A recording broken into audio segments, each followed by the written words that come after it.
Hi there, it's Brian Chen, and welcome to another episode of Hood Wisdom with the interview segment. With this interview segment, we had the opportunity of interviewing Tim Heintz, who did the music project for Disney's Happily Ever After, the multimedia and fireworks show in Magic Kingdom Park in Walt Disney World in Orlando, Florida. Check out the questions we had and things we got to learn from his career. This is Tim Heintz, the Disney Parks composer who did Happily Ever After music project for Disney. Hello, Mr. Heintz. Hey, everybody. How are you this morning? Pleasure to meet you. Doing great. Great. So everybody's gonna be asking you a bunch of questions. It's like a round the table type of thing. Great. Sounds good. Sounds good. Do you? Yeah. Well, go ahead. Go ahead and shoot. However you guys want to get going. I'm just happy to be here with you this morning. Okay. So my first question is, what inspired you to write the music for the Happily Ever After fireworks show? What inspired me is they gave me a job. I'm being a little bit facetious about this. So when you're in, when you're in the music business, you're obviously you're trying to make a living at it and get some work. So I'm just happy to be working. At that I've been able to have a career that I could sustain working. Now, I'm very fortunate that I've gotten to do some really great projects over the years. And I was really excited to do Happily Ever After because that's just one of the marquee shows at all the Disney parks, to do that spectacular nighttime spectacular for the for the Magic Kingdom in Florida. It's just really a big honor. And it was an exciting project. It kind of came down fast. I got the call and we, had meetings right away, and we were on a very compressed timeline for that show compared to what's normal. I think we started in, I'm going to say August, and the show opened the next May. So what is that? 8 months, something like that, which is really a quick process for a show like that. But it was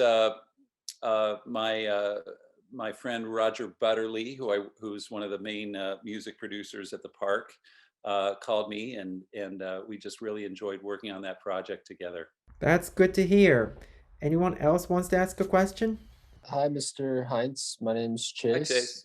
How you doing? So you said you've worked on, it sounds like a lot of projects, and you've obviously had some really big ones. Is there any specific ones that you can think of that you think helped you grow personally in the music industry? Oh, that's a good question. I would say it's hard to pinpoint specific ones, specific projects. It's been, I'll tell you a little bit about my career. I originally started out wanting to be a jazz pianist. And when I grew up in Northern California. When I came to Southern Cal, I started well, I've got to figure out how to make a living doing this. So I started playing in bands and, just like, playing weddings and nightclubs and whatever you could. And things just grew along the way. But there was definitely some benchmarks in my career that made a difference. One was the first big artist I had a gig with was Chaka Khan, and I played with Chaka Khan for about 3 years and was her musical director for part of that time. And when you're attached to a marquee artist like that, it really just elevates your profile in the music community. You become, it's like one day I'm just this guy, Tim, that plays keyboards. And the next day, oh, he's Chaka Khan's keyboard player. And that makes a big difference when you have something like that on your resume. Also, working with, when you work at a high level with different people, it's amazing experiences that make you grow musically and just being in different situations. And and even like this, doing Happily Ever After, these big shows at Disney, they're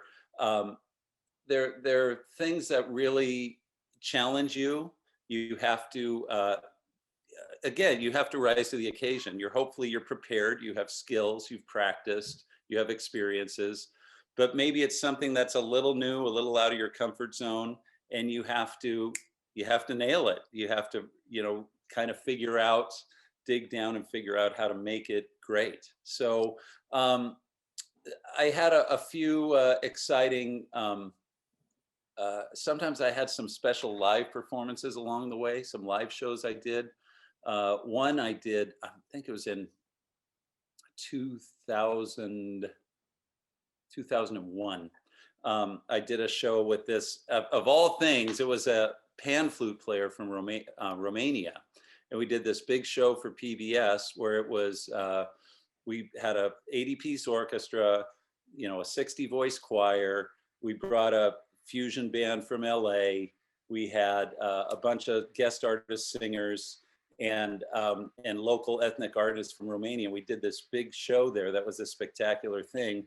And about 80,000 people came out and were standing on the street to watch it. And it was, and something like that, it's very emotional and an exciting moment. And I've, there've been a few shows like that that are really, really exciting. And Right. It sounds like, yeah, usually it's the ones that you don't know how it's going to end. So it's kind of hard to go into these things with expectations, because it sounds like normally expectations are the ones that make it sound harder, and so I don't know if you ever have that battle with, well, you have expectations going into it, or. Well, certainly if if you have expectations about something and you can be disappointed, so if you think it's going to be this incredible thing, sometimes it's disappointing.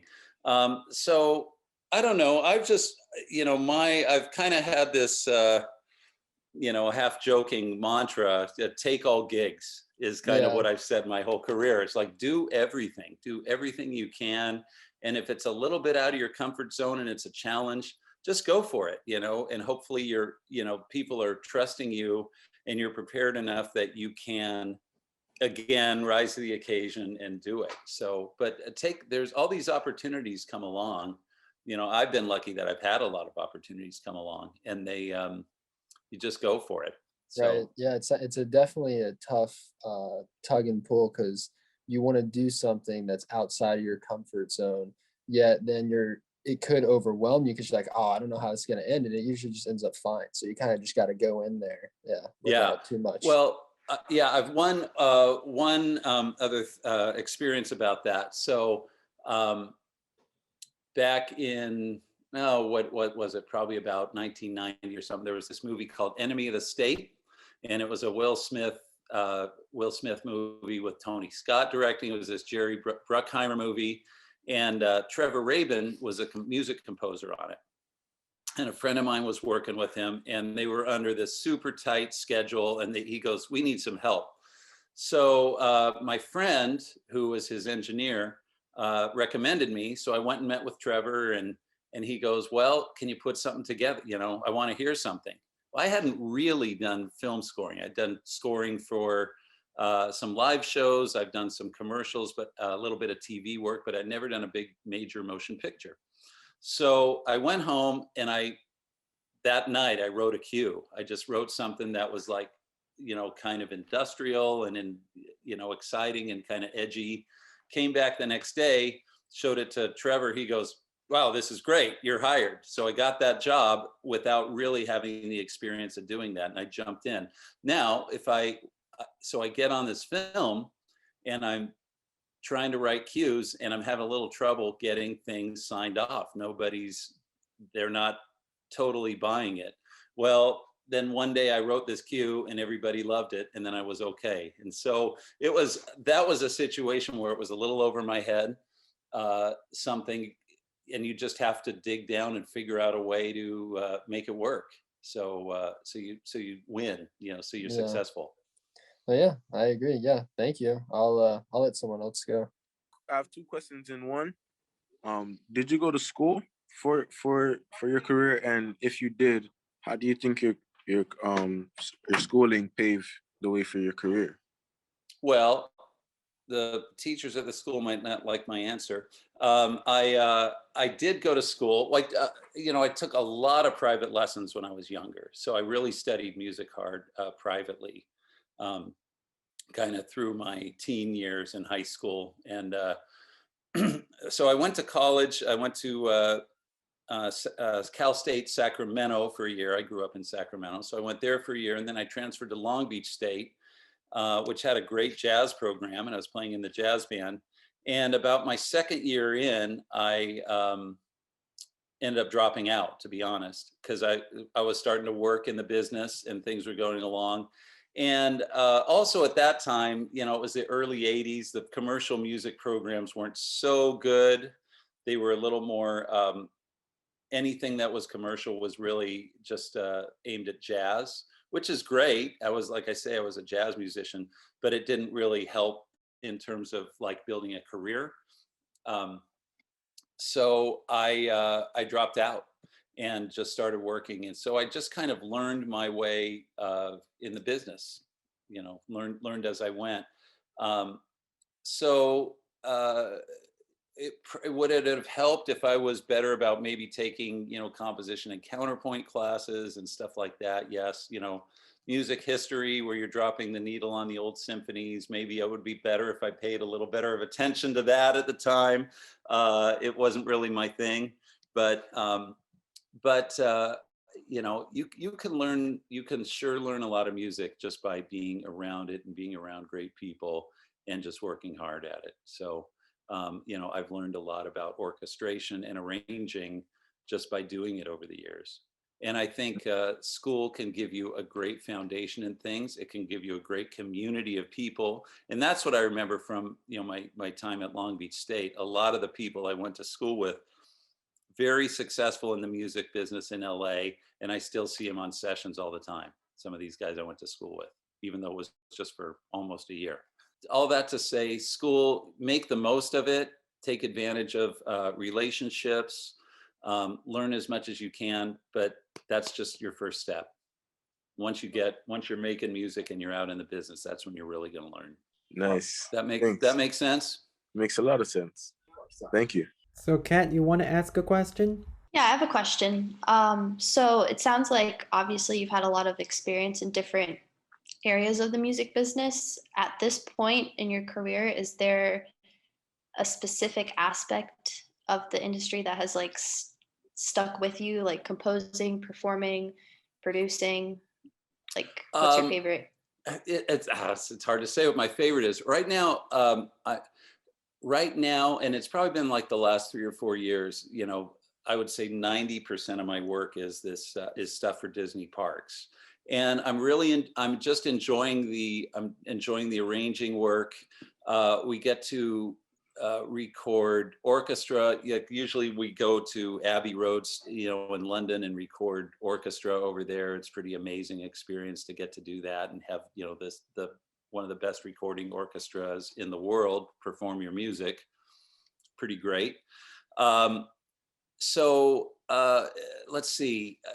I don't know. I'm just always up for learning new things and growing.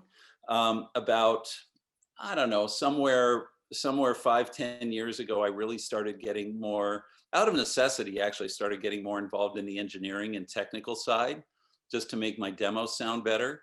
And I realized I enjoy that. You know, I enjoy learning about miking up things and how to use compression and how do you mix better and reverb sounds. And it's an art in itself.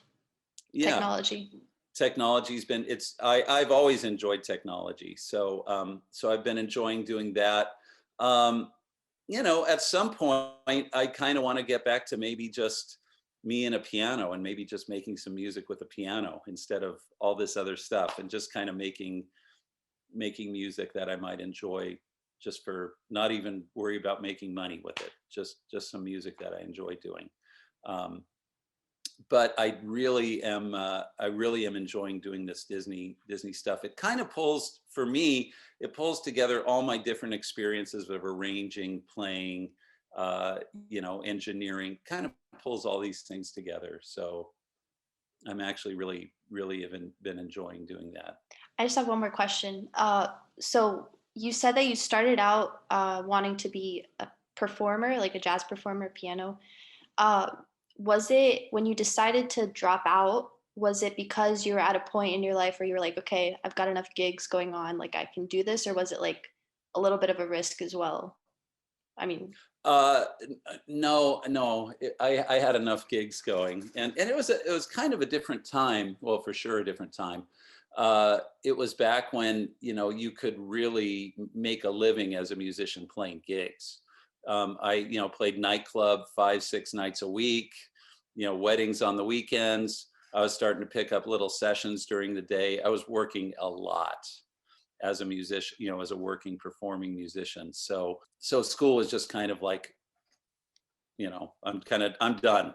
So yeah, yeah. So it wasn't a risk. The risk was, when I moved, sound like one of these stories, but when I moved down to Southern California, down to L.A., I just had a few $100s in my pocket and didn't know anybody, and just go, I got to figure this out, and I had to support myself.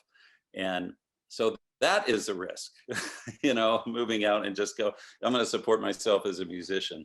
And luckily it worked out. I forgot to mention that I am a huge fan of the Happily Ever After fireworks show, and I listen to the music a lot. It really makes me enjoy it, and it takes me back to the memories when I went to Disney 2 years ago, and in 2017, I saw the Happily Ever After fireworks show. I really love the projections on the castle and the music that is played with it.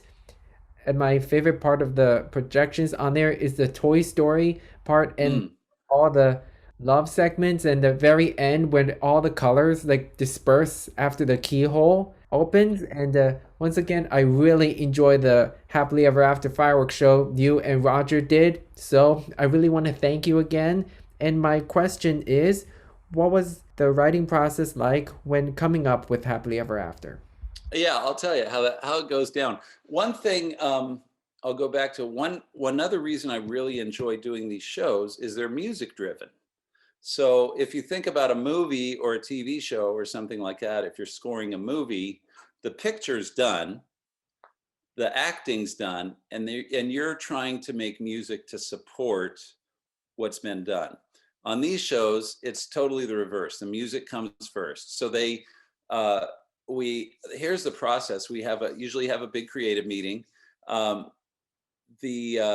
creative team, before they get to me, they have an idea of the flow of the show, maybe kind of a storyline of the show, and have some ideas of what they want the music to do and what the story is going to be.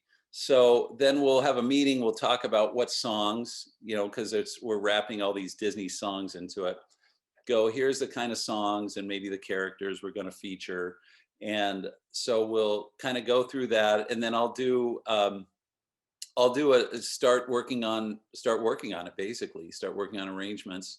And my first pass, I say, well, here's this, this section has these songs, this section has these songs, here's the transitions, here's how it's all put together. They'll hear it. We'll get some notes back. Everybody kicks it around, and we'll start making changes. And it's just a process going through the whole thing. So it's not on these shows, because we're using Disney songs. It's not so much composition. I would say it's more arranging, because I'm having to take existing songs and reframe them in a new way, tie them together. The composition part comes into maybe the transitions I'm doing between. Have to come up with some material to tie everything together. But that's kind of the process. I have two more questions. Sure. So my first one was, when it comes to sort of finding your style or your sound, what was that sort of process like? And then, like, what do you think that is your strengths, that when someone says to hire you for a project, do you kind of come in with a certain style? That's a good question. For me, one thing I've tried to kind of pride myself on is that I have a range of styles. So it's not so pigeonholed that, oh, we hired Tim, it sounds like this. Now, naturally, I have, some tendencies and inclinations of things I want to, I naturally kind of gravitate to. But I really try to be very open in incorporating different styles of music So I think because I have a jazz background, a lot of my harmonic sense comes from jazz. So sometimes my harmonics a little more sophisticated than straight pop music. But I do a lot of pop music, so I'm also used to, you know, keeping things kind of simple that way as well. So just try to find what's appropriate. The main thing when you're doing a show or anything that's tied to a story, or even, you know, even songs for that matter, um, what's the emotional point you're trying to hit? So you're always trying to figure out how to create the right emotion. So, you know, what kind of musical devices are you going to use? Is that, you know, it might be tempo, it might be what kind of sound palette you're using. You know, are you using more ambient sounds to create more of an ambient feel? Are you using more rock and roll stuff to make it edgy, or, you know, more EDM? You want it more modern. You know, and what kind of musical devices in terms of harmonies? Is it supposed to be simple? Are you trying to do something more sophisticated? So all those kind of things go into trying to make it, trying to create the right emotion. And I hope that's what, when I think of what people hire me for, hopefully that I can get the emotional points that people are trying to achieve. Because at the end of the day, that's what people respond to. And especially on a Disney show, you're really trying to get people to emotionally connect with the music. It works with the visuals on the castle, fireworks, whatever. And you're trying to find a way to make that music create those emotional moments. And it's the same thing in a film score. You know, if in a film score, you're trying to, you know, trying to heighten the emotion of what's going on with the actors. I don't know if you've ever, you know, seen those where you take a movie and you take away the music, and all. Have you guys ever seen that? And it's like, it's horrible. You know, everything is so dead and dry, and it's amazing how the music really just creates all the tension or romance or excitement, and it's dead without it. So. Music's very powerful emotionally, and I think that's the most important thing I try to keep in mind with everything, all the projects I'm doing. Right, and I mean, I definitely agree. And sort of to segue into my last question, you know, I'm a DJ and trying to be a music producer in the EDM world, and I was going to ask you, what do you think of the progression of music over the years, like the direction it's going? Have you had to do a lot of stuff in the EDM world, and what are your general thoughts about it, since you have a jazz background? Well, it's very obviously EDM's pretty different, right? It's you're talking about beats and energy and sounds, and it's all about dance energy. So you know, typically it's not very sophisticated harmonically, right? EDM's pretty, you know, very simple chords. You've got a groove, but I think it's I like it. I mean, I'm not going to say I'm a big EDM music producer, but I like to take elements of that and do certain cues and really go for EDM style. I don't know. Music's always evolving. I mean, if you look at there was a period where sophisticated harmony was really taboo. You just didn't do it because it's like, who's going to do that? Well, now you've got people like Jacob Collier or Snarky Puppy or all the, you know, a lot of music out there that's very, very sophisticated. Um, uh, you know, so music's kind of going everywhere right now.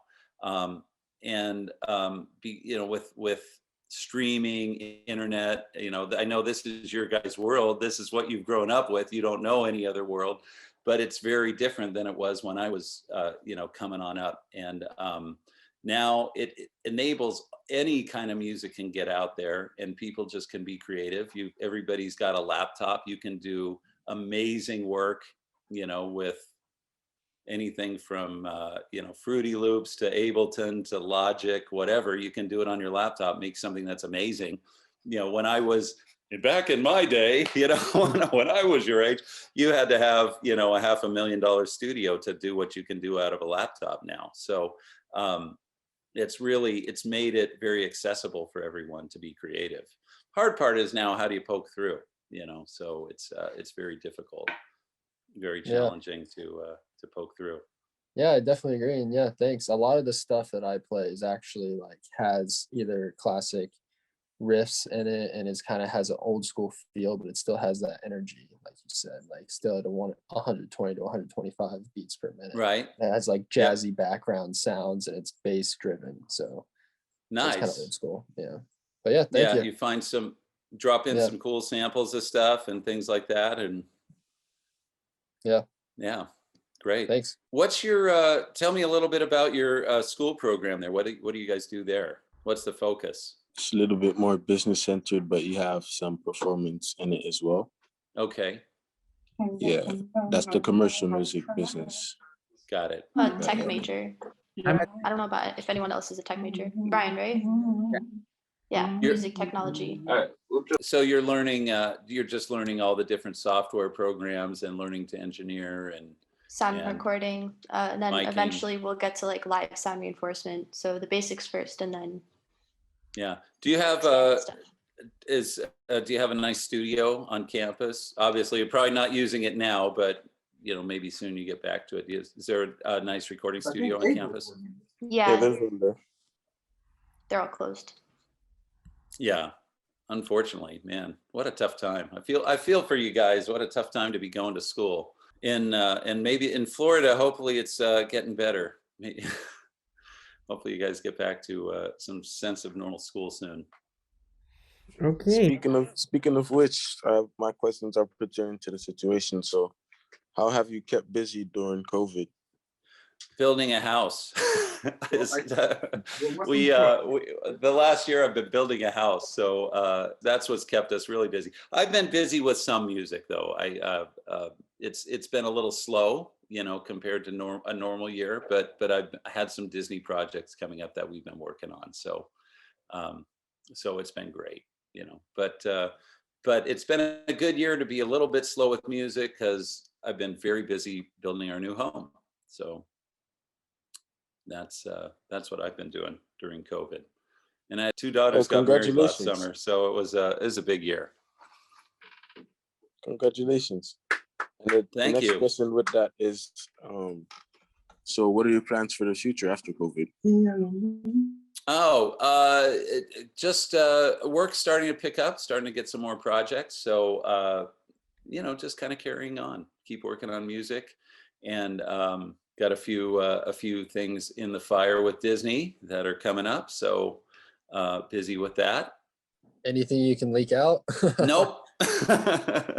No, nothing I can leak out, but some things coming up that are pretty exciting. So some new shows.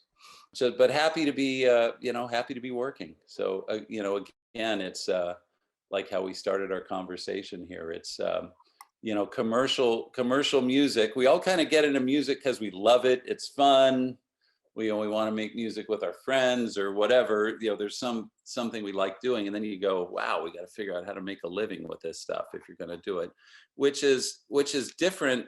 I tell a lot of young people, the music business is different than just loving music, because there's a business to it, and how do you figure out how to make a living at it, in a consistent way, and you're going to support yourself, or if you have a family, keep that going. So, and it, and that goes just beyond, oh, I love to make music. Well, that's great. But the business, you have to be a little more proactive in how you're going to, how you're going to turn it into a business, which is sounds like what your school program is about. We didn't have, there were no music of business classes when I was in college. So just have to figure it out. That's good to hear, Mr. Heintz. So my next question is, what other music have you written for Disney? A lot over the years. It's been a lot of shows.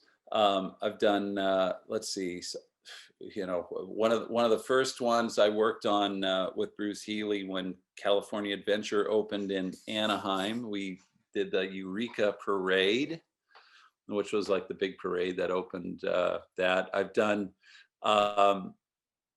there's a couple shows in Hong Kong coming up that I have worked on.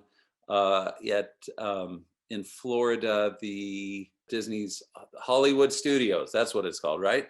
There's a Wonderful World of Animation. Did that show, which is a cool nighttime projection show. There's a really cool show we did for Paris called Jungle Book Jive, which was kind of a Bollywood style show based on songs from the Jungle Book. And that's a really neat show with some great live performers. It's really, really spectacular. So I've done shows for Disney for probably 20 years off and on. It's like I say, it's been about the last 3 or 4 years that it's been, the majority of my work, but I've done, a lot of Disney shows over the years for all the parks worldwide. Covered a lot. I hope you guys stay inspired and do it. It's having music, if I want to wrap up, having a career in music's a lot of fun. You get to meet a lot of interesting people, have a lot of fun with people. If you can get in a room and create with people, it's pretty awesome.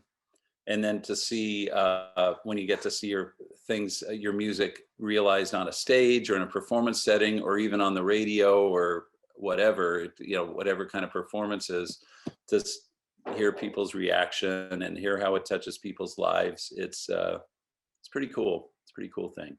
We would love to thank Tim Heintz for giving us this wonderful opportunity to interview him. In the bio, please check out these links to the Happily Ever After fireworks show, as well as behind the scenes of the making of Happily Ever After, as well as his website, timheintz.com. Thanks for watching this interview. Until then, this is Brian Chen.